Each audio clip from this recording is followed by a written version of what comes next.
On today's show, we're going to be analyzing every Boston Celtic player's biggest concern heading into the 2023 NBA season.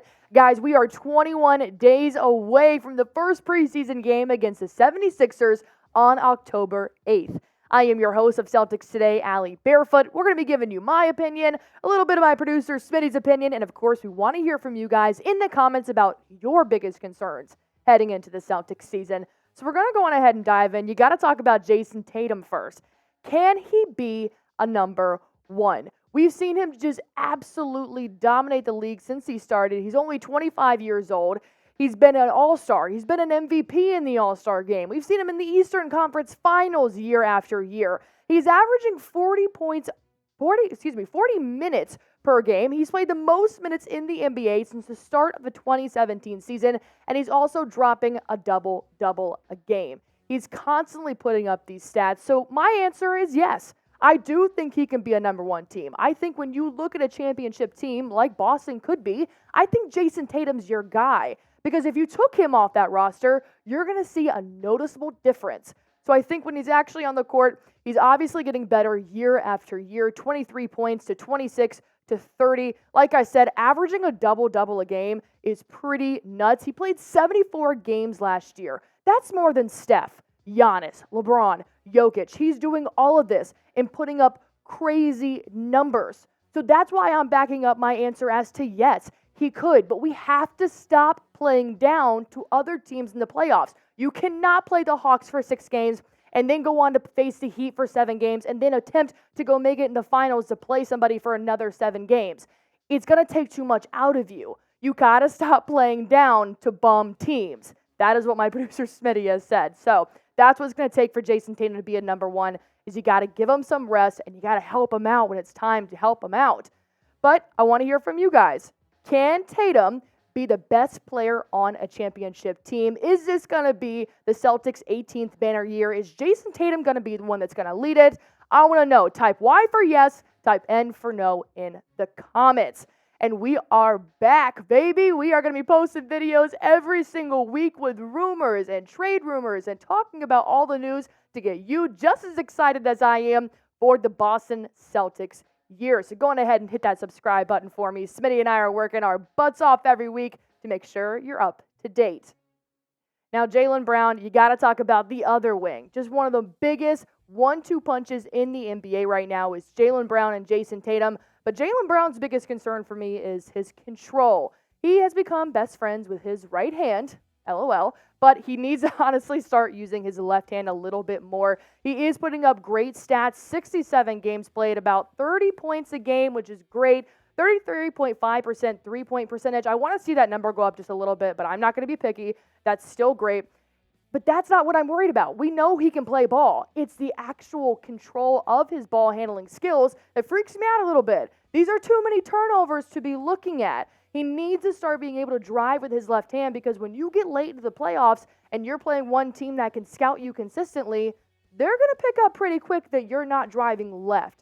So I'm a little bit concerned that he's not going to be able to use that left hand. He's going to dish it out to somebody because he starts to scramble, because he doesn't do that well with pressure.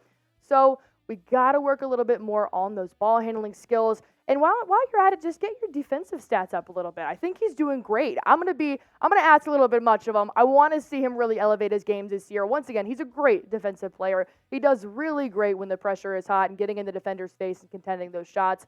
He has about a steal per game. Maybe that number is the one that could go up. I know Smitty could probably agree with me that if you're going to have one of the best dynamic 1-2 punches in the league, you got to be putting up just as much numbers as the next guy. Thankfully, the Jays are actually doing that. Jalen Brown and Jayson Tatum ranked in the top 15 for defensive rating in the 2023 season.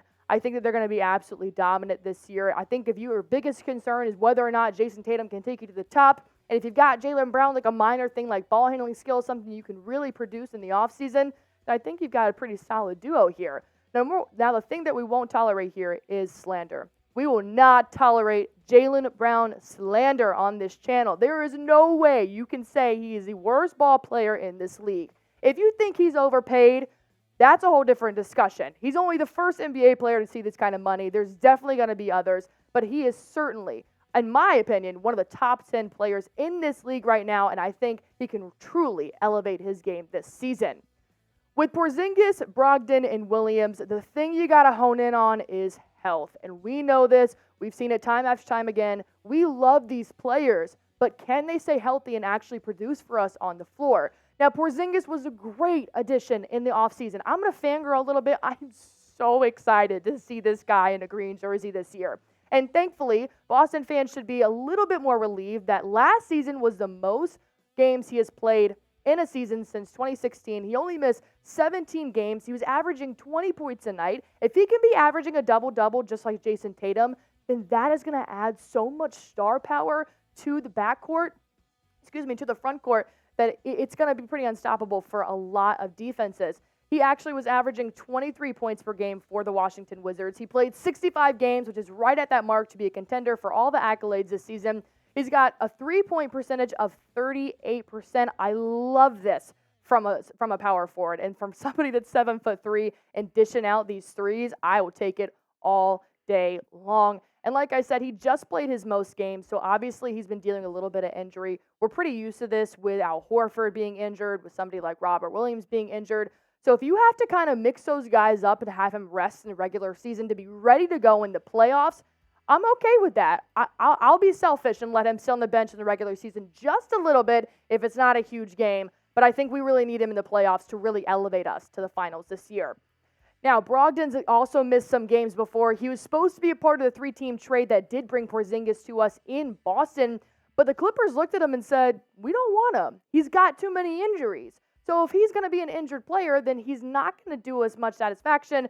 But if he is healthy, he is a complete game changer. He has missed a few games. He only missed 15 last year, but his stats are the ones that are really, they're not like popping off the screen, but once again, I'll take that from a second point guard in our depth chart right here. 14 points per game in the regular season, dropped off a little bit in the playoffs, but he's still putting up those numbers in the three-point percentage, about 3 assists per game. I definitely would like to see that number go up a little bit. But if Brogdon is healthy, he's definitely a game changer. But there has been some rumors going around that he's not happy with Brad Stevens in the front office because he doesn't want to be considered in these trade talks.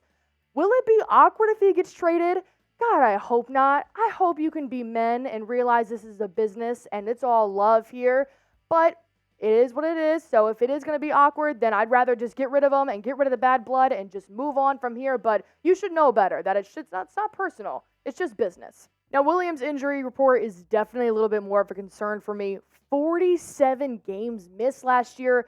Dude, you're way too young to be missing this many games. When you're out and you got to play Al Horford, who's 37 years old, you shouldn't be missing any more games than Al Horford. But I do know the Celtics had a little bit more time to prepare last year because they knew Robert Williams wasn't going to play until December. So they had some time to work some things around.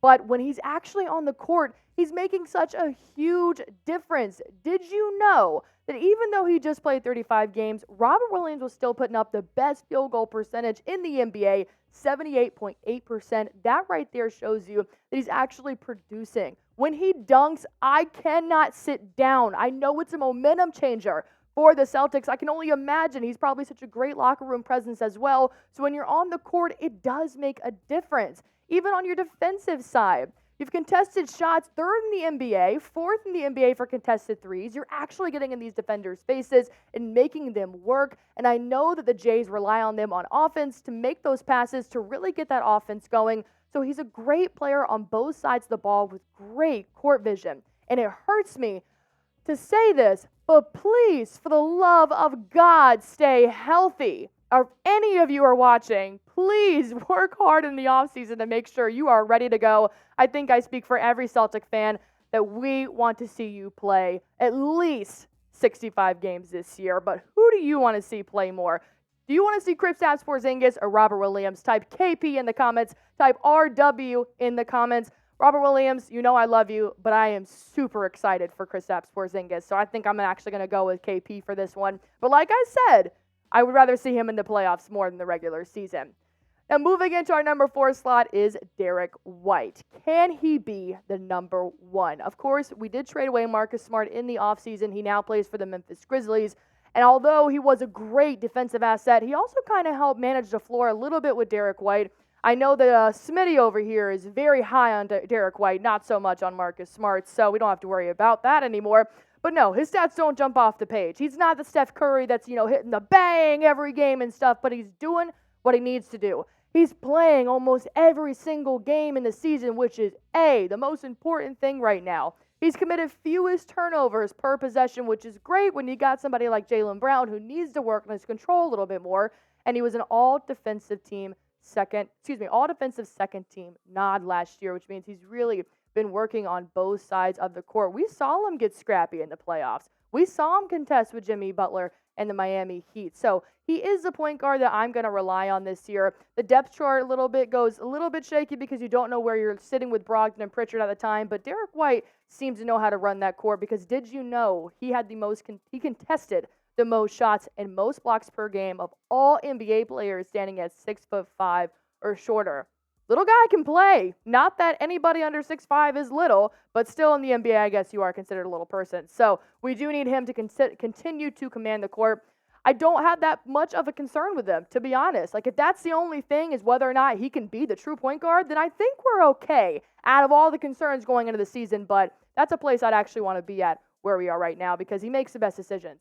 He has great court vision. This dude is smart, and you can see his wheels turning when he's actually getting that offense ready to go and setting up those plays. So I have full faith in you, Derrick White. For the love of God, don't let me down. Also, if you haven't seen, this man is bald now. Straight up bald. So go on ahead and Google that picture because that's a fun take there. Now to move on to Big Al Horford. Man, you're old. God, I do love you, though, but you gotta have a big concern about whether or not this is time for Al Horford to officially hang up his jersey. And it breaks my heart, But you look at his stats, and he's declining a little bit. He had 11 points in 2019, 14 in 2020, which is great, 10, and then 9. So we're seeing his points go down just a little bit. He has been dealing with that injury bug just as much as Williams, Brogden, and Porzingis have. So when you've mixed in his age with his injuries, I know my knees crack when I get out of my seat. I can only imagine the symphony of noises that come from Al Horford's body because he's played so much. He's just a great rim protector. He does so well, and you know that he's just the father on this team. I'm not even going to say leader. He is just a true, maybe like fun uncle. He gives me fun uncle vibes. So I don't want to say goodbye to Big Al, and I know Smitty's on the exact same page with me.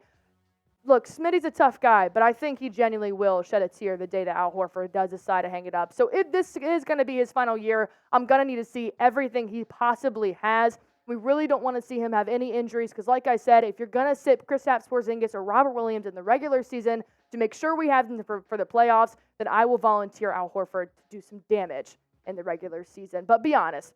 Which Celtic are you most concerned for this season? We talked about mainly the starting five. We didn't go that far into the depth chart right now, but are you more concerned about Al Horford's age? Are you more concerned about whether or not Jayson Tatum is him?